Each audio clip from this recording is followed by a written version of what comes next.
नमस्ते viewers, handy Hindi में अर्चना आपका स्वागत करती है। क्रिया इस भाग में आज हम क्रिया सीखने वाले हैं जिसे अंग्रेजी में वर्ब के नाम से जाना जाता है। तो क्रिया सीखने से पहले आपको सब पता होना चाहिए संज्ञा किसे कहते हैं, सर्वनाम किसे कहते हैं, विशेषण किसे कहते हैं। जब तक आपको ये तीनों नहीं समझ में आएंगे तब तक आपको क्रिया समझना बहुत मुश्किल है। ग्रामर का हर एक पार्ट एक दूसरे के ऊपर डिपेंड होता है। संज्ञा किसी भी वस्तु, व्यक्ति, स्थान, प्राणी, भाव, इन नामों को दर्शाने वाले शब्दों को संज्ञा कहते हैं। सर्वनाम संज्ञा की जगह पर प्रयुक्त होने वाले शब्द को सर्वनाम कहते हैं। विशेषण संज्ञा और सर्वनाम की विशेषता बताने वाले शब्द को विशेषण कहते हैं। और विशेषण की विशेषता बताने वाले शब्द को विशेष्य कहते हैं। लेकिन क्रिया किसे कहते हैं? जो काम वाले शब्द हो, क्रिया वाले शब्द हो। वर्ब बचपन में आपने सीखा होगा, एक्शन वर्ब्स, जो काम वाले शब्द है उसे क्रिया कहते हैं। लेकिन इसको समझने से पहले हैंडी हिंदी को आपने लाइक, शेयर और सब्सक्राइब जरूर करना है। मेरे साथ बने रहना है, ठीक है। तो अभी सीखते हैं हम क्रिया। यहाँ पे क्रिया सीखने से पहले हम कुछ वाक्य पहले सीखेंगे। वाक्य है समीक्षा विज्ञान पढ़ाती है। यहाँ पे समीक्षा इस वाक्य का करता है और पढ़ाने का वह कार्य कर रही है। सरदार जी पुलाव खाएंगे, ठीक है। यहाँ पे पढ़ाती है, यह क्रिया आती है। सरदार जी पुलाव खाएंगे, इसमें उन्होंने खाने का कार्य किया है। आपने उसे क्यों बोलने दिया? बोलने दिया, यह उस वाक्य की क्रिया हो रही है। बच्चे पिज्जा और चाउमीन खा रहे हैं, यहाँ पर भी खाने की क्रिया हो रही है। तो ये जो मैंने रेखांकित किए वाले शब्द है, पढ़ाती है, खाएंगे, बोलने दिया, खा रहे हैं, ये सब क्या है? क्रिया है। ये कौन है? क्रिया वाले शब्द है। तो इसी से आपको क्या पता चलता है कि वाक्य के जिस शब्द से किसी क्रिया को करने का या होने का बोध होता है उसे क्रिया कहते हैं। ठीक है। काम होने का बोध हो रहा है या फिर करने का बोध हो रहा है। यहाँ पर पढ़ाने का हो रहा है, खाने का हो रहा है, बोलने का हो रहा है, यहाँ पर भी खा रहे हैं, इसका बोध हो रहा है, ठीक है। तो वाक्य में और एक अभी मैं आपको बता देती हूँ कि वाक्य में जब क्रिया नहीं होती तो क्या होता है, जब क्रिया अधूरी होती है तो क्या होता है। देखिए अभी हम यह वाक्य लेंगे, समीक्षा विज्ञान पढ़ाती है। इस वाक्य में हमने क्रिया नहीं ली है। समीक्षा विज्ञान, यह हमारा बिना क्रिया का एक वाक्य है जिसमें क्रिया नहीं है। क्रिया सहित नहीं है ये वाक्य। अगर हमने यही वाक्य ऐसे लिखा है, समीक्षा विज्ञान पढ़ाती है, तो बिना क्रिया का एक भी वाक्य नहीं होता है। देखिए यहाँ पे क्रिया का अभाव है, यहाँ पर क्रिया सहित है। वो क्रिया सहित होने की वजह से वाक्य का अर्थ पूर्ण हो रहा है और समझ आ रहा है कि क्रिया समीक्षा क्या क्रिया कर रही है, ठीक है। तो क्रिया, वाक्य में क्रिया होना बहुत जरूरी है। बिना क्रिया का वाक्य अधूरा होता है, ठीक है। लेकिन कभी कभी क्या हो जाता है, वाक्य में एक ही क्रिया होती है, कभी कभी दो क्रियाएं आती है। तो दो क्रियाएं कैसी आती है देखेंगे हम। दो क्रियाएं आने वाले जो शब्द है, यहाँ पर आई है एक एक क्रिया। इस वाक्य में सिर्फ एक एक क्रिया आई है, तो हम दो क्रियाएं वाले शब्द लिखेंगे। जैसे वह पार्क में जाकर खूब दौड़ा। उदाहरण है, वह पार्क में जाकर खूब दौड़ा। यहाँ पर क्या हो गया है, वह एक कर्ता है। वह कौन है? कर्ता है इस वाक्य का। उसने क्या क्रिया की है? सबसे पहले पार्क में जाने की क्रिया की है। यहाँ पर जाने की क्रिया की है, जाने की क्रिया की है, ठीक है। यहाँ पर एक पहली क्रिया हो गई है और वहां पर जाकर दौड़ने की दूसरी क्रिया की है, दौड़ने की क्रिया भी की है। तो देखिए इस वाक्य में दो क्रिया होती है, ठीक है। कभी कभी एक वाक्य में एक ही क्रिया होती है। अभी इस वाक्य में एक ही क्रिया है, समीक्षा विज्ञान पढ़ाती है, वहां पर पढ़ाने का एक ही कार्य हो रहा है। वह पार्क में जाकर खूब दौड़ा, यहाँ पर दो दो क्रियाएं हो रही है। तो कभी कभी वाक्य में एक, दो, तीन, चार, कितनी भी क्रियाएं होती है, ज्यादा से ज्यादा तीन ही हमको समझ में आती है। एक, दो या तीन होती है उसमें क्रियाएं। तो आपको क्रिया भी एक वाक्य भी होती है, दो वाक्य में भी होती है, इतना याद रखना है, ठीक है। और एक उदाहरण ले लेंगे हम, जो जिसमें दो क्रियाएं होती है। निमिषा ने विद्यालय से आकर खूब पढ़ाई की। निमिषा ने विद्यालय से आकर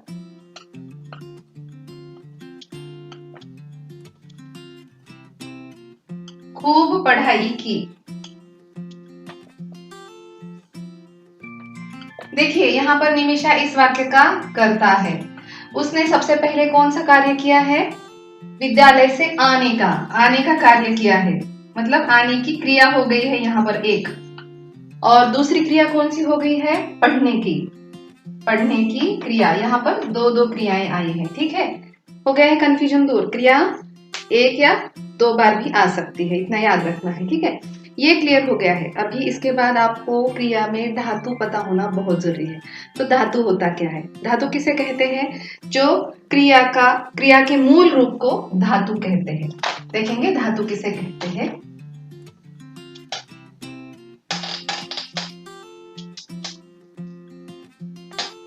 क्रिया का जो मूल रूप होता है उसे धातु कहा जाता है। क्रिया का मूल रूप। ठीक है, क्रिया का मूल रूप कौन सा होता है? जैसे मैंने आपको उपसर्ग प्रत्यय सिखाए थे, उपसर्ग प्रत्ययों में भी हमने उनके मूल रूप याद किए थे। तो वैसे ही धातु का भी मूल रूप होता है। जैसे कि काम वाले शब्द, कौन से भी काम वाले शब्द होते हैं, पढ़ना, लिखना, खेलना, दौड़ना, हंसना, रोना, गाना, सोना, यह जो शब्द आते हैं यह सब धातु में होते हैं। लेकिन धातु पता होने से पहले धातु क्या है ये पता करना है। अभी देखिए, पढ़, यह पहला शब्द है। पढ़, उसको ना प्रत्यय लगा है तो पढ़ना एक वाक्य बनाए। तो मूल शब्द इसका कौन सा है? इसका धातु कौन सा है? पढ़। पढ़ यह उसका मूल धातु है। रोना, रोना, इसका मूल धातु कौन है? रो, यहाँ पर हो जाता है रोना। हंसना, हंसी, हंसी। ठीक है, यहाँ पर एक मिनट हंसना देती हूँ, हंस और ना, हंसना। ठीक है, यह हमारा जो मूल रूप है, धातु का जो मूल रूप है वह या आपको पता होना बहुत जरूरी होता है। ठीक है, इसमें क्रिया में धातु का मूल रूप होना जरूरी होता है। मूल रूप यानी कि जो खेलने वाले जो शब्द है और हर एक शब्द को ना लगता है। ठीक है, ना यह शब्द उससे जुड़ जाता है, प्रत्यय उससे जुड़ जाता है। ठीक है, तो अभी ये आपको समझ में आया है। आगे बढ़ते हैं। क्रिया के जो रूप होते हैं वो किस प्रकार के रूप होते हैं वह देखना बहुत जरूरी है। आगे देखते हैं कर्म के आधार पर क्रिया के भेद। क्रिया के भेद कितने हैं? दो है। किसके आधार पर? कर्म के आधार पर। देखेंगे अभी इसमें दो है हमारे। कौन से है? अकर्मक क्रिया और सकर्मक क्रिया। इसी में अर्थ छुपा है। अभी देखिए, इसमें भी कर्म आया है, इसमें भी कर्म आया है। ठीक है, अ का अर्थ क्या होता है? अभाव। अभाव, कर्म का अभाव जिसमें हो उसको अकर्मक कहते हैं। स का अर्थ होता है सहित, कर्म के साथ। ठीक है, देखिए दोनों का भेद क्या है? यहाँ पे अभाव हो रहा है, कमतरता हो रही है, यहाँ पे कमी है, कर्म की कमी है, इसकी वजह से उसका नाम हो गया है अकर्मक। और सकर्मक, स का अर्थ होता है सहित, साथ, सोबत, संगत। यह इसका अर्थ होता है कर्म के साथ। ठीक है, तो इसके कुछ वाक्य हम देखेंगे जिसको सकर्मक क्रिया के नाम से हम जानते हैं। पहला वाक्य है हमारा, विशाल सो रहा है। यहाँ पर उदाहरण है, विशाल सो रहा है। देखिए, इस वाक्य का कर्ता कौन है? इस वाक्य का कर्ता है विशाल। ठीक है, और क्रिया कौन सी हो रही है? सोने की क्रिया हो रही है। यहाँ पर सोने की क्रिया हो रही है। ठीक है, क्रिया का जो असर है सीधा कर्ता के ऊपर जा रहा है। क्रिया का जो असर है सीधा कर्ता के ऊपर जा रहा है। कौन सो रहा है? विशाल सो रहा है। अगर आपने अकर्मक में कौन प्रश्न पूछा है, उसका क्रिया को प्रश्न पूछना है। कौन प्रश्न पूछने पर जो उत्तर आता है वह होता है अकर्मक क्रिया। ठीक है, उससे जुड़ा हम और एक उदाहरण देखेंगे। जैसे सकर्मक का देखेंगे अभी हम, इसी का और इसी का, ताकि आपको दोनों में कंफ्यूजन जो है दूर हो जाएगा। राम ने रावण को मारा, यहाँ पे इसका उदाहरण देखेंगे। राम ने रावण को मारा, ठीक है। यहाँ पर एक वाक्य है, यहाँ पे दो दो कर्ता आए हैं, राम भी करता है और रावण भी करता है, दो दो कर्ता आए हैं, इसमें करता है, ठीक है। क्रिया कौन सी हो रही है? मारने की क्रिया हो रही है, यहाँ पर क्रिया हो रही है मारने की। अभी यहाँ पर सकर्मक में आपने प्रश्न पूछना है। राम ने रावण को मारा, इसमें राम ने किसको मारा, किसको प्रश्न पूछना है यहाँ पर, ठीक है। यहाँ पे क्रिया को प्रश्न पूछना है, किसको मारा, तो जो उत्तर आता है वह होता है कर्म, ठीक है। तो जो उत्तर आएगा, अभी देखिए, मारा, राम ने किसको मारा? रावण को मारा, तो इस वाक्य का कर्म कौन है? कर्म है रावण। आया है यहाँ पर, देखिए, अकर्मक में क्रिया है, कर्ता है, सकर्मक में कर्ता है, कर्म है, क्रिया। जो कर्म के साथ है वह सकर्मक है, जो कर्म के बिना है, अधूरा है, उसे अकर्मक क्रिया कहते हैं, ठीक है। कंफ्यूजन दूर हुआ है। और हम इससे जुड़े कुछ उदाहरण देखेंगे। विदिशा सो रही है, यहाँ पर दूसरा उदाहरण देखेंगे। विदिशा सो रही है, ठीक है। इस वाक्य का कर्ता कौन है? विदिशा, ठीक है। क्रिया क्या हो रही है? सोने की क्रिया हो रही है। यहाँ पे जैसे विशाल सो रहा था वैसे ही विदिशा सो रही है, यहाँ पे भी सेम हो रहा है। देखिए, सेम वाक्य है, मैंने सिर्फ यहाँ पे कर्ता बदला है, ठीक है। यहाँ पर मैंने सिर्फ कर्ता बदला है। देखिए, अभी छात्र भाग रहे हैं, और एक दूसरा देखेंगे।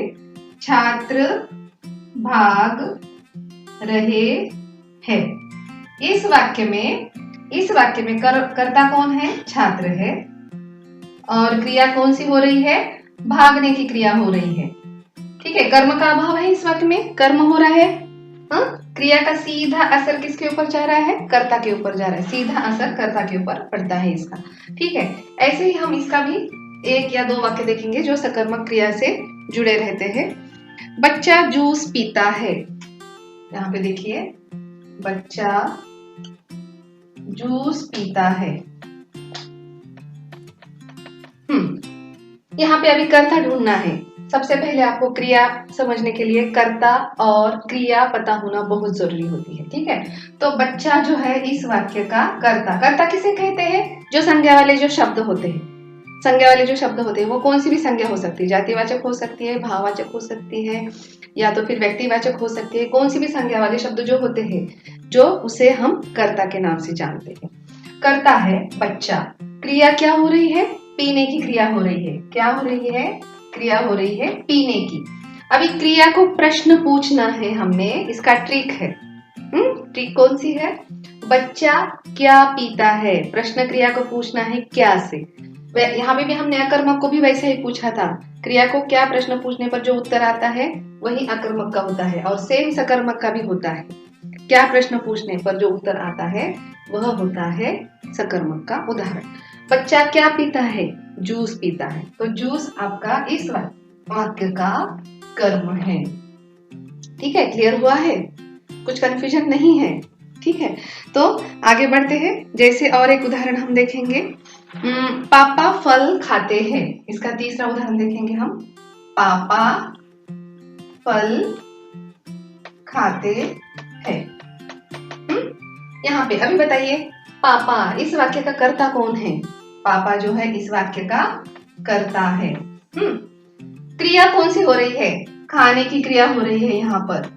अच्छा, क्रिया को प्रश्न पूछिए, पापा क्या खाते हैं? उत्तर क्या आया है? फल। तो फल जो है इस वाक्य का कर्म है, ठीक है। हो गया है क्लियर?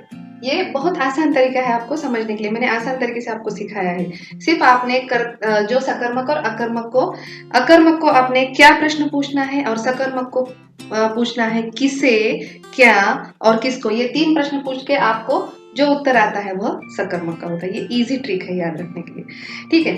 तो अभी हम देखेंगे अकर्मक और सकर्मक ये जो हमने सीखा है, लेकिन इसके आगे आपको सकर्मक के दो भेद सीखने बहुत जरूरी है। सकर्मक क्रिया के दो भेद, उसे एक कर्मक क्रिया कहते हैं और दूसरा है द्विकर्मक क्रिया।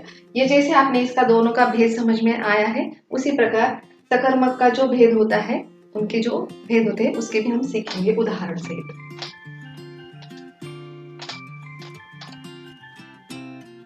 ग्रामर में कभी भी ट्रिक याद रखना बहुत जरूरी होता है। हमको उसकी परिभाषा याद करने की जरूरत नहीं, कुछ नहीं, सिर्फ उसको आप ट्रिक याद रखिए, ट्रिक से समझिए ग्रामर।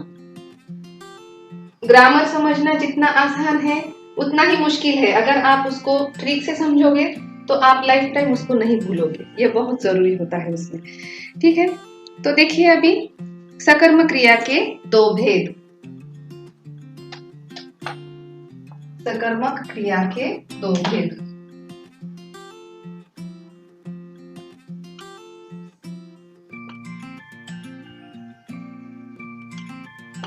जो कौन से होते हैं सकर्मक क्रिया के दो भेद? पहला हमने सीखा है एक कर्मक, एक कर्मक, और दूसरा है द्विकर्मक। देखिए अभी इसमें भी आंसर छुपा है। एक कर्मक जिसमें एक ही कर्म हो, जिसमें एक ही कर्म हो रहा है उसे एक कर्मक कहते हैं। द्वि का अर्थ होता है दो, जिसमें दो कर्म होते हैं उसे द्विकर्मक कहते हैं। ठीक है, तो उससे जुड़े हम कुछ वाक्य देखेंगे। एक कर्मक का देखेंगे, साक्षी अखबार पढ़ती है। साक्षी अखबार पढ़ती है।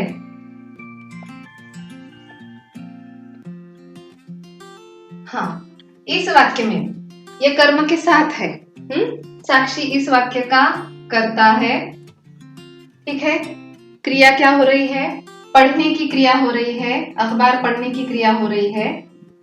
ठीक है, अभी इसमें एक ही कर्म हो रहा है, सिर्फ अखबार ही पढ़ रही है, वो सिर्फ एक ही कर्म हो रहा है। क्या पढ़ रही है वो? अखबार पढ़ रही है। इसमें एक ही कर्म हो रहा है, एक कर्म हो रहा है। ठीक है, इसी वाक्य को अगर हमने द्विकर्मक में लिखा तो वो कैसे आ जाएगा? ठीक है, ये देखते हैं। साक्षी ने बच्चों को अखबार पढ़वाया। ठीक है, साक्षी ने बच्चों को अखबार पढ़वाया। देखिए सेम होता है कर्ता और क्रिया, लेकिन आप में उसमें एक कर्म हो गया है या दो कर्म हो गए हैं, वो ढूंढने हैं। साक्षी इस वाक्य का कर्ता है, उसने क्रिया क्या की है? पढ़वाने की क्रिया की है। यहाँ पर क्या किया है? पढ़वाने की क्रिया की है। कौन सी क्रिया की है? किसको किसको की है क्रिया पढ़वाने की? बच्चों को की है। बच्चों को, यहाँ पर आया है कर्म, बच्चों के ऊपर उसका असर हो रहा है। बच्चों को उसने क्या पढ़वाया है? ये भी कर्म है।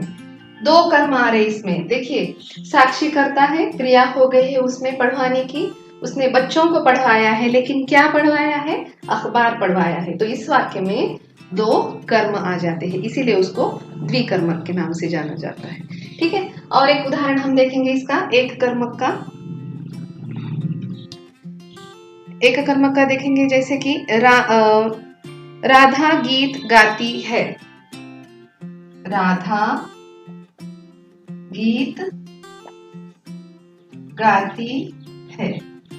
ठीक है, यहाँ पे कर्ता हो गया है राधा, गाने की क्रिया हो रही है।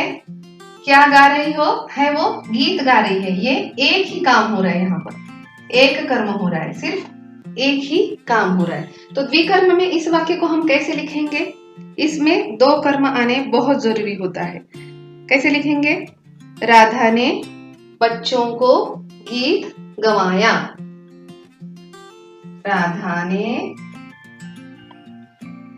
बच्चों को गीत सिखाया भी आएगा या फिर गवाया भी आएगा। बच्चों को गीत गाना सिखाया। देखिए इसमें दो कर्म आ रहे हैं। क्या आ रहे हैं?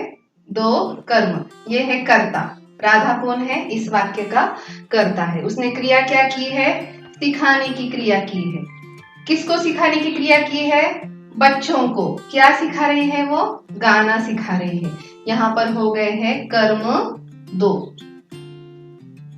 ठीक है, इसमें कर्म हो गए हैं 2। तो इसी से आपको सकर्मक का एक कर्मक और द्विकर्मक पता होना बहुत जरूरी होता है। ठीक है, ये क्लियर हुआ है। आसान तरीका है इसको समझने का, कुछ कठिन नहीं है। ठीक है, अभी हम देखेंगे कि अकर्मक और सकर्मक से शब्द कैसे बनते हैं। आपको अभी ये तो समझ में आया है, लेकिन शब्द बनना भी बहुत आसान होता है और समझना भी जरूरी होता है।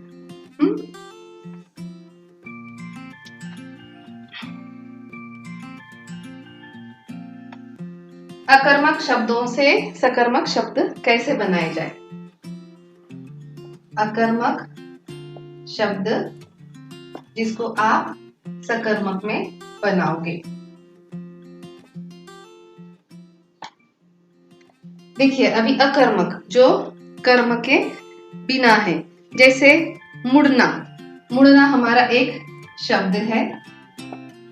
मुड़ना अकर्मक शब्द है, उसका सकर्मक में कैसे आएगा? मोड़ना। मोड़ना आएगा, कर्म के साथ आता है, इसलिए उसको मोड़ना आएगा। दूसरा शब्द है हमारा लेटना। लेटना, लेटाना, सकर्मक में आता है लेटाना। ठीक है, इस प्रकार से उसको समझना है। कूदना, कूदना, कुदाना। ठीक है, और एक देखेंगे इससे जुड़ा उदाहरण हम। गिरना, इसका आ जाता है गिराना। ठीक है, समझ में आया है? अकर्मक और सकर्मक से शब्द भी कैसे बनाए जाते हैं, ये भी आपको पता होना बहुत जरूरी होता है। ठीक है, जैसे कि हम देखेंगे, छूटना छोड़ना हो जाएगा, खुलना खोलना हो जाएगा, हंसना हंसाना हो जाएगा, ठहरना ठहराना हो जाएगा। इस प्रकार से हम अकर्मक से सकर्मक शब्द बना सकते हैं। तो आपको कैसा लगा है ये सकर्मक अकर्मक क्रिया? आपने मुझे कमेंट्स में बताना है। लाइक, शेयर और सब्सक्राइब हैंडी हिंदी को जरूर करना है। ठीक है, फिर मिलेंगे हम एक नए विषय के साथ। धन्यवाद।